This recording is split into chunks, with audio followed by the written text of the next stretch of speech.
And in 10 days, the FCC will vote on and likely approve a plan to repeal net neutrality. Net neutrality regulations are meant to ensure equal access to the internet. FCC Chairman Ajit Pai released his plan to roll back the Obama-era regulations 2 weeks ago.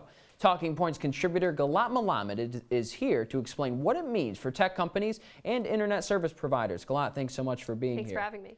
Now, obviously, this program started by the Obama administration is very new, started back in 2015. Yes. Why exactly does Ajit Pai and the FCC want to get rid of it after it just basically started? Yeah, I mean, Ajit Pai, the chairman of the now majority Republican FCC with the 2 other Republicans there out of 5, they basically are saying less regulation of these internet service providers means more growth in the market. You know, it's a typical Republican stance, so it's not surprising he feels that way. And he's basically saying, you know, like you said, it's very recent. So prior to 2015, this is how the internet always was, this free open internet for the service providers. And he echoed this in a statement, you know, saying, quote, "I'm threatening our democracy.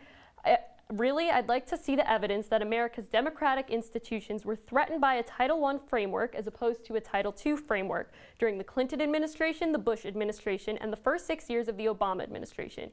Don't hold your breath, there is none." So he's basically saying he's just returning the internet to the way it was before 2015. But what does that mean ultimately for internet service providers and tech companies? How are they going to grow if this legislation were to be passed? Right, well, he's saying for internet service providers who are largely for this is going to allow them to grow because they can set, you know, different price rates. There's the fast lanes and the slow lanes, basically saying they could charge certain websites more money to be in the fast lane. So when people go to that website, there's faster service, then you have them charging websites less money and they could be in the slow lanes. So that's why tech companies are against this, because you have, you know, startups or small businesses who can't afford to be in the fast lane, to have their websites in the fast lane. And even Google, who could afford to be in the fast lane, let's say, is still against this because of the larger thing that it implies.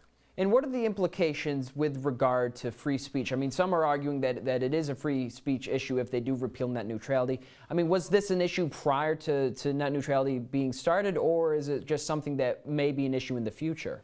Right, yeah, it may be an issue in the future, and it's basically saying the internet service providers, people are saying they could become the gatekeepers of our information, because if they have packages where you have to pay, consumers have to pay to have access to certain websites, that's limiting the information they can receive. There's been protests around the country for this, and the public actually, regardless of party lines, is really in favor of net neutrality. A Political Morning Consult poll from over the summer, 60% of voters did support net neutrality in that poll. And you're talking about those gates of access and ultimately these companies controlling the means by which you get your information. So what kind of pushback can we expect, not only from people within states and individuals, but also from other tech companies?